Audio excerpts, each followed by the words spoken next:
Hello and welcome to Learn with Hema's class. My dear students, today I am going to take up English of class 8, lesson number 2.3, which is a poem, The Worm. The Worm, written by Thomas Gisborne.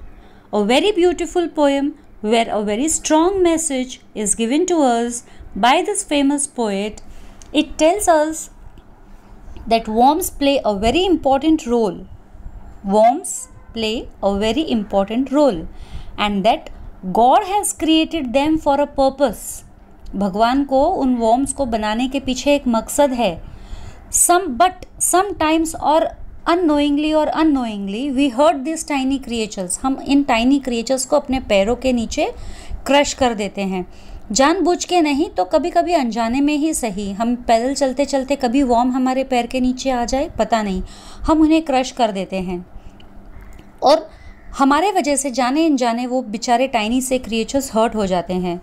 तो ये poet जो है Thomas गिस्बन, ही urges अस, ये हमें request कर रहा है, appeal कर रहा है, प्लीड कर रहा है कि प्लीज़ अपना पैर जो है केयरफुली उठाओ, केयरफुली रखो और ये जो छोटे छोटे क्रिएचर्स है अर्थ के, उनको भी पूरा हक है अपनी लाइफ एंजॉय करने का, क्योंकि भगवान ने उनको ये ज़िंदगी दी है.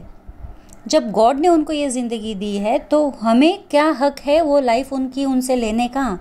तो हमारी वजह से उनके जान क्यों जाए. तो बहुत ही एक अफेक्शनेट पोएम है ये, the worm, a very affectionate poem where by the worm is given an importance.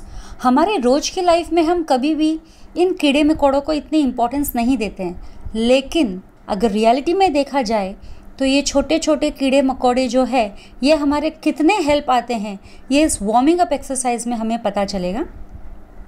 But मैं पहले एक्सप्लेनेशन करूँगी, उसके बाद में मैं सारे वार्मिंग अप एक्सरसाइज वर्कशॉप और जो मार्जिन इन टेक्स्ट क्वेश्चन है वो सारे एक साथ में लूँगी. तो सबसे पहले मैं यहाँ पे पोएम एक्सप्लेन करूँगी आपको, the worm. So the worm. Now very beautiful poem written over here by Thomas Gisborne. Please pay attention. Turn thy hasty foot aside, nor crush that helpless worm. The frame thy scornful looks deride, required a God to form. मतलब poet हमें कहता है, अभी किसे कह रहा है वो हमें पता नहीं, लेकिन ये इन जनरल सभी के लिए कहा गया है. सो टर्न दाई हेस्टी फुट असाइड. हेस्टी यानी तुम जो घाई घाई में चल रहे हो, केयरलेसली तुम ये काम कर रहे हो चलने का, पैर यहाँ वहाँ पटकते हुए. सो टर्न दाई हेस्टी फुट यानी जहाँ रख रहे हो वहाँ से थोड़ा टर्न करो, आराम से रखो, carefully. Nor crush that helpless worm, और उस हेल्पलेस वर्म को, ऑफकोर्स वो वर्म हेल्पलेस है ना, वो अपनी रक्षा खुद नहीं कर सकता है, तो उस हेल्पलेस वर्म को क्रश मत करो. The frame the scornful looks डिराइड, हमें भले ही उसका लुक्स जो है बिल्कुल अच्छा नहीं लगता है अभी नेचुरली, किसी को भी ये वर्म जो हैं जो रेंगते रहते हैं नीचे ज़मीन पे, किसी को अच्छे नहीं लगते दिखने में. अगर हमें नहीं अच्छा लगता क्योंकि उनका लुक्स ही वैसा दिया है गॉड ने उनको. स्किन जो है स्केल्स वाली होती है, स्लिपरी होती है, पैर होते हैं, अजीब सा मुँह होता है देखने के लिए अगर देखे तो भी हमें, और किसी किसी को तो डर भी बहुत लगता है वॉर्म्स से, स्पेशली बारिश के सीज़न में ये बहुत आते हैं, आपको बाहर मिलेंगे. तो ये जो इनका फ्रेम है, जो लुक्स है, स्कॉर्नफुल है, डराने वाला है, या लुक्स डिराइड, स्कॉर्नफुल लुक्स डिराइड. देखो यहाँ पे दोनों भी मीनिंग दिया हुआ है. Scornful is filled with hate, जैसे नफ़रत वाला. स्कॉर्नफुल, हम नफ़रत से किसी को देखते हैं, गुस्से से किसी को देखते हैं. डिराइड दैट इज़ एक्सप्रेस हेट्रेड. तो इसको देखकर, नफ़रत से देखकर हम इसे नफ़रत ना करें. And required a god to form, क्योंकि इसको भी गॉड ने ही बनाया है, तो ये नफ़रत करने की चीज़ नहीं है. गॉड ने अगर बनाया है तो कुछ सोच समझ के ही बनाया होगा, तो हम कौन होते हैं उसे नफ़रत करने वाले, सिर्फ उसके लुक्स के ऊपर. The common lord of all that move, from whom thy being flowed, a portion of his boundless love on that poor worm bestowed. जिन्होंने पूरी सृष्टि बनाई है, common lord of all that move, जो हर मूव होने वाली चीज़ का यानी हर लिविंग बींग का, जिन्होंने उन सब को बनाया है, उन्हीं से एक छोटा सा प्यार जो है इस पूरे वर्म को भी मिला है. यानी गॉड जो हम लोगों के ऊपर प्यार बरसाता है, हमको जो जीवन दिया है, वही प्यार उसने इस छोटे से क्रिएचर पे भी बरसाया है, उस छोटे से क्रिएचर के ऊपर भी उन्होंने दिखाया है। So the common lord of all that move from whom thy being flowed, मतलब जिससे हम सब आए हैं, a portion of his boundless love on that poor worm bestowed. तो गॉड ने एक छोटा सा पोर्शन इस बाउंडलेस लव, मतलब उनके प्यार को हम काउंट नहीं कर सकते हैं, तो इतना प्यार उनके अंदर है, उसमें से एक छोटा सा पोर्शन उसने इस वॉर्म को भी दिया है, गॉड ने इस वॉर्म को भी दिया है। The sun, the moon, the stars he made to all his creatures free and spreads over earth the grassy blade for worms as well as thee. तो ये कह रहे हैं, पोएट कह रहे हैं कि गॉड ने हमारे लिए सन, मून, स्टार्स ये सब बनाए हैं, और ये सब हमारे लिए फ्री ऑफ कॉस्ट है, हम कोई चार्ज नहीं दे रहे हैं। तो जैसे ये हम लिविंग बीइंग हैं, हमारे लिए ये सारी चीज़ें फ्री ऑफ कॉस्ट हैं।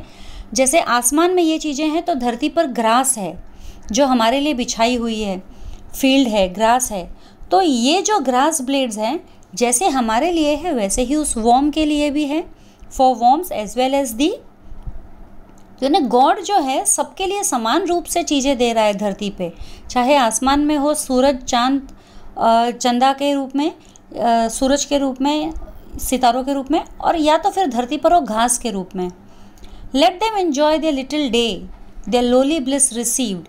तो let them enjoy their little day, मतलब जो उनकी छोटी सी ज़िंदगी है, वॉर्म्स की ज़िंदगी बहुत छोटी होती है, कुछ दिनों की होती है, या कभी ज़्यादा से ज़्यादा कुछ हफ्तों की, महीने तो आप भूल ही जाओ, इतना ही वो जीते हैं।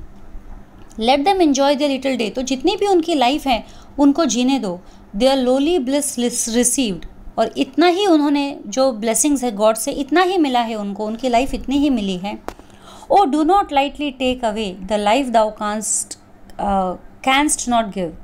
तो प्लीज़ तुम ये लाइफ मत लो उनसे, उनकी, और वो लाइफ जो तुम उन्हें नहीं दे सकते, जो गॉड ने उन्हें दी है, तो तुम कौन होते हो उनसे लेने वाले।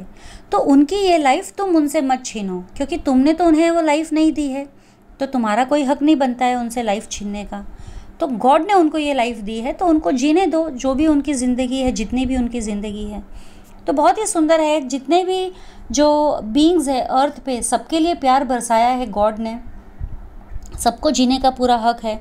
ऑफ कोर्स ह्यूमंस के लिए ये एक बहुत ही इम्पॉर्टेंट मैसेज यहाँ पे दिया है कि if you cannot create anyone, if you cannot give birth anyone, you have no right to kill also that person. अगर आपने किसी को जीवन नहीं दिया है तो आपको कोई हक नहीं है, आप उसका जीवन छीन सकते हो। ठीक है, तो अब ये तो हमारा पोएम का एक्सप्लेनेशन हो गया है। बहुत ही सुंदर तरीके से इन्होंने लिखा है यहाँ पे कि एक छोटे से वॉर्म को किस तरह से हमें केयरलेसली, सिर्फ केयरलेसली, हम केयरलेस होते हैं, इसी वजह से हम क्रश कर देते हैं। तो हमें चलना भी तो देख देख के चाहिए, इसलिए केयरलेसली हमें किसी को हर्ट नहीं करना चाहिए, क्योंकि उसकी भी अपनी ज़िंदगी है, उसको भी गॉड ने बनाया है, और उसको उसकी ज़िंदगी जीने देना चाहिए। ठीक है, ये तो पोएम हो गया। अब हम चलते हैं हमारे वर्कशॉप की तरफ। तो ये है हमारा वार्मिंग अप एक्सरसाइज। तो शुरुआत करते हैं हम वार्मिंग अप एक्सरसाइज से। तो पहला क्वेश्चन है, इसमें सारे क्वेश्चंस और आंसर्स हैं। Worms play a very important role in maintaining ecological balance. They are friends of farmers. Form groups and discuss the significance of worms in the above two roles. So worms are the friends of farmers and they maintain the ecological balance. The following points will show its significance. First, recycle organic material. They decompose organic material, right? The worms decompose organic material. Also, they increase the nutrient availability. That is, nutrients like phosphorus and nitrogen become more readily available to plants after the worms digestion, and by being excreted, worms also help take the nutrients down through the soil and bring them closer in contact with plant roots. Next, provide food for other creatures. ये पूरे सारे warm के important roles के बारे में बताया गया है कि किस तरह से worm play an important role in maintaining the ecological balance. तो ये 2 पॉइंट तो यहाँ पे हो ही गए हैं इस पेज पे, recycle organic material, then increase nutrient availability. The third point is provide food for other creatures.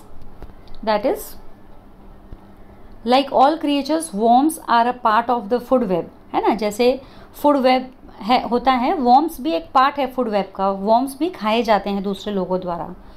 Improve soil structure, लोग भी खाते हैं और कभी कभी दूसरे एनिमल्स भी खा लेते हैं, छोटे बड़े जैसे बर्ड्स वगैरह है वो वॉर्म्स ही खाते हैं।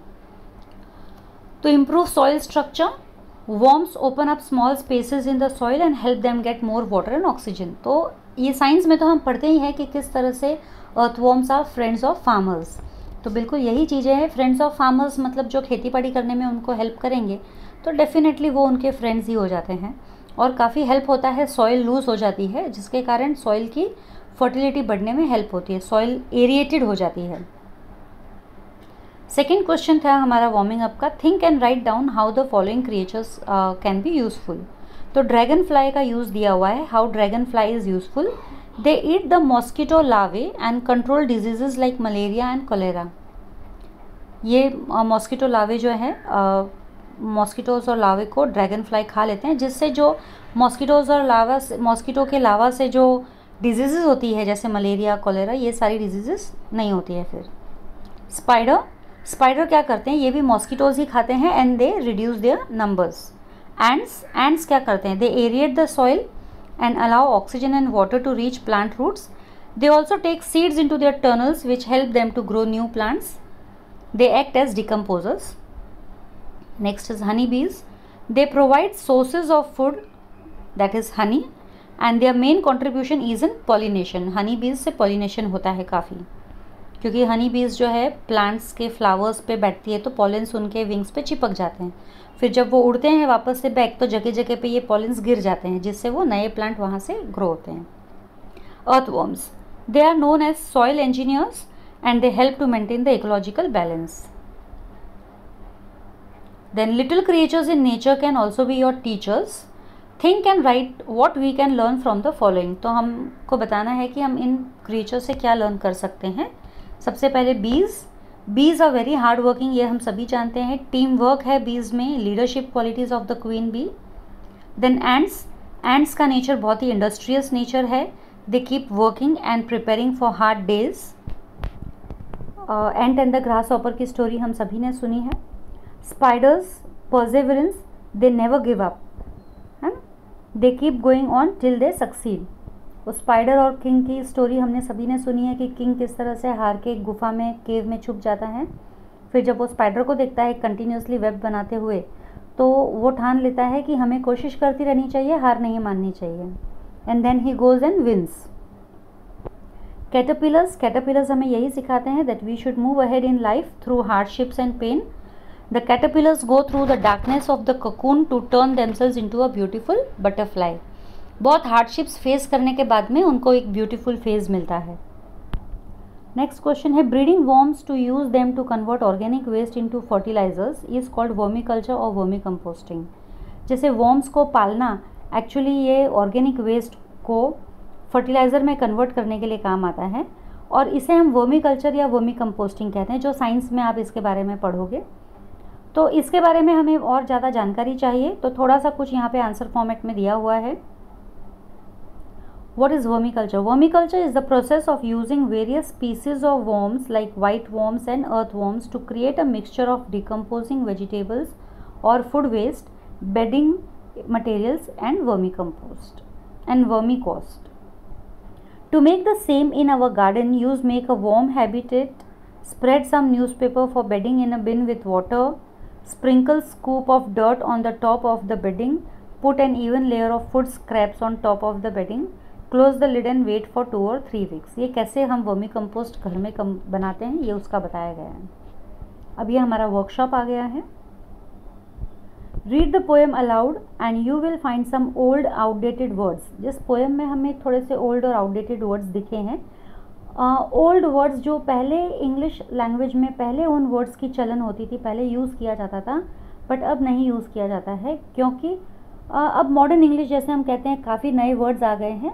तो वो जो वर्ड्स जो पहले यूज़ होते थे उनको अब हम बोलते हैं archaic words. What do we call them? Archaic words. So ये मॉडर्न आर्चिएक वर्ड्स दिए गए हैं for words from the poem. Thy means your, you your, दोनों दाई का मतलब होता है दी, दीज you, thou you, being, existence, bestowed, given, canst, cannot। तो ये पोएम के आर्चैइक वर्ड्स हैं जिनके मॉडर्न इंग्लिश के मीनिंग्स दिए गए हैं। ये क्वेश्चन एग्जाम में पूछा जाता है। एग्जाम में 1 मार्क के लिए डेफिनेटली ये क्वेश्चन आता है। पोएम का अगर आपको आया है पैराफ्रेज, पोएम अगर दिया है कॉम्प्रीहेंशन में, तो इस टाइप के क्वेश्चन आपको डेफिनेटली पूछे जाते हैं। नाउ रीड एनी पोएम और sonnet by William Shakespeare and pick out archaic words and guess what they mean. तो एक शेक्सपियर का सोनेट यहाँ पे पढ़ा गया है। शेक्सपियर के एक सोनेट में से कुछ वर्ड्स लिए गए हैं, सोनेट 18 से। Thou, you, thee, again you, art, are, leaf, live, hath, has, dimmed, dimmed, देखो इधर अपोस्ट्रोफी है, इधर ईडी लगाया है हमने। फेरी, फेरी, इधर ई है, इधर वाई है, तो ई यानी ओल्ड इंग्लिश हो गया archaic word. Growest, grow, owest, owe, wanderest, wander. तो ये सब आर्चैइक वर्ड्स जो है शेक्सपियर के सोनेट से लिए गए हैं। दूसरा क्वेश्चन है, the next question in this line is the poet uses a device where he directly addresses someone absent और abstract. Such a device is the figure of speech is called apostrophe. मैंने already figure of speech का एक part किया हुआ है। तो figure of speech 1 में एपोस्ट्रोफे का उसके अंदर बहुत सारे एग्जाम्पल्स दिए, 10 एग्जाम्पल्स दिए हैं एपोस्ट्रोफे के बारे में, उसमें मैंने बताया है। Apostrophe is a figure of speech whereby an abstract thing is addressed. यानी जैसे हम किसी एब्स्ट्रैक्ट थिंग से बात कर रहे हैं उसे हम एपोस्ट्रोफे कहेंगे। तो यहाँ पे पोएम में जो पोएट जो कह रहा है टर्न टर्न दाई हेस्टी फुट असाइड, ये एपोस्ट्रोफे है क्योंकि किसे कह रहा है? हमें। हम में पर्टिकुलर कौन है? कोई नहीं, हमें नहीं पता, चाहे वो प्रेजेंट है या एब्सेंट है, सभी को उसने कहा है, तो वो एब्स्ट्रैक्ट हो गया, तो इसीलिए वो एपोस्ट्रोफे कहा जाता है। सो और भी 2 सेंटेंसेस है इसके। The frame thy scornful looks deride, thy means your ना, तो उन्हीं से हम अर्थवर्म से ही बात कर रहे हैं कि तुम्हारा फ्रेम जो है हमको डराने वाला लगता है, ऐसा। The life thou canst not give, है ना। दाउ, दाउ यानी यू, अगेन यू के लिए ही कह रहे हैं कि जो लाइफ तुम नहीं दे सकते, तो यू या जो जिससे बात कर रहा है ये पोएट, उसके लिए ये वर्ड यूज़ किया गया है। और हमें पर्टिकुलरली कुछ पता नहीं है, इसके लिए एब्स्ट्रैक्ट माना जाता है, and that is why we give it is apostrophe. Think and answer in your own words in your notebook. Why does the poet appeal to us to respect the life of worm? So, poet हमें क्यों appeal करता है? The poet appeals to us to respect the life of a worm as it is also a creature created by God. God has showered His love on it. It is poor, humble and helpless, yet it is on this earth for a purpose. Why do you think God created worms and what is their ecological importance? God created worms just like other creatures. The sun, moon and the stars are powerful, but God's creation, the worm, too helps in the ecological balance. Worms have great importance in the ecology. They are a part of the food web and provide food for other creatures. They help the soil to remain clean and fertile. They are nature's recyclers. Live and let live is a famous proverb. Which lines from the poem support this proverb? Lines that support this proverb are, "Oh, do not lightly take away the life thou canst not give." Does the poem urge us to protect only worms? Or what is the general message conveyed through the poem? So the poem urges us to protect all the tiny creatures on the earth and not only the worms. The general message conveyed through this poem is that all living creatures have been created by God with a purpose. The way our Lord loves us, in the same way He loves the other creatures. He loves these tiny creatures and we should respect them and not kill them. Now this is find from the library or internet other poems composed on tiny living creatures and try to understand the message in each of them. Now I have mentioned over here, it's mentioned over here, The Lamb by William Blake. This poem I have, we have written down over here what message is given by this poem. So this poem you can read through the internet. The Lamb, written by William Blake. Messages: praise for the specific qualities given to it by God. It reveals that God has filled the lamb with all positive qualities. The poet praises his meek, giving, loving personality. Okay, Even small things in nature play a big role. So protect nature. Frame some slogans based on the above topic. So some slogans are given over here. Worms, insects are God's creatures. Save them, save nature. So this is one slogan. Next one, nature saves us, we too must save it. This is the second slogan. Now it's a speech writing is there. Draft a short speech on the above topic which you could give at your school assembly. Use the following steps while drafting. You have to use the greetings, salutation, self-introduction, introduction of the topic, body of the speech, conclusion, expression of gratitude to audience. So it's a small speech is written over here.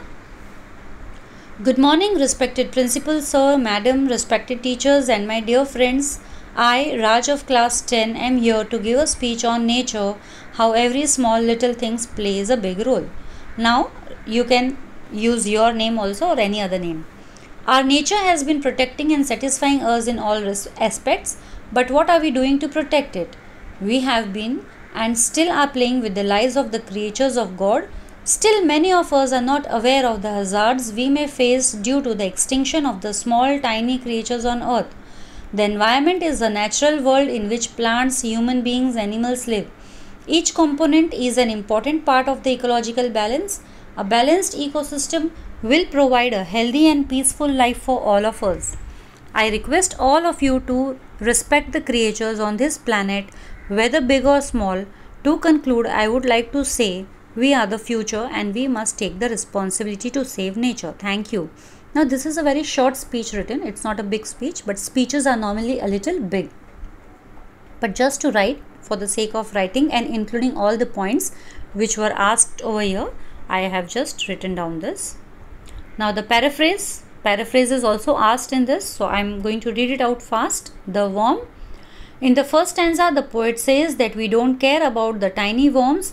We at times crush these tiny helpless worms. So he asks us to be careful. We look at them with scorn, but the form that is given to them is by God. In the second stanza, the Lord who created us created this tiny worm and has bestowed upon it affection and boundless love. God created the sun, the moon and the stars for all his creatures. He spread the grass over the earth for the comfort of all, and this grass also for the tiny worms. The poet urges us and tells us to allow the worms to enjoy their lives as they get only a few days to live. We do not have any right to take away their lives and we cannot give them back their life. Now this is a point-wise analysis of the poem which you have to write down, because this is the question which is normally asked in the examination. So the points are poem and poet, theme, tone, structure and stanzas, rhyme and rhythm, language and imagery, figures of speech. So analysis we start. Name of the poem and poet. The poem The Worm has been written by the famous poet Thomas Gisborne. Theme. The poet tells us that worms play an important role in our human existence. God has created them with a specific purpose. We humans at times don't care about these tiny creatures. Sometimes knowingly or unknowingly kill them. The poet urges us that these small, neglected, helpless creatures should be protected. God has showered his boundless love on them. We do not have any right to take the lives of these creatures as we cannot give it back to them. Next is tone. The poet uses a meditative tone in this poem. Structure and stanza. There are 4 stanzas in the poem of regular length, and the structure of the poem has 4 quatrains, that is 4 stanzas, 4 paragraphs. Rhyme scheme is AB. If we talk about the rhyme scheme, it's AB. Language and imagery. The poet has used archaic words to impart an old-fashioned flavor to the poem. Archaic words, Old English words are used. The visual imagery created by the poet gives a beautiful description of the worm, helpless worm, poor worm. So figure of speech, apostrophe, turn thy hasty foot aside. So this is the end of the chapter. I hope you enjoyed it and you understood it thoroughly, and you'll get help of each and every questions based on this chapter. So till I come with the next chapter, stay safe, take care, goodbye.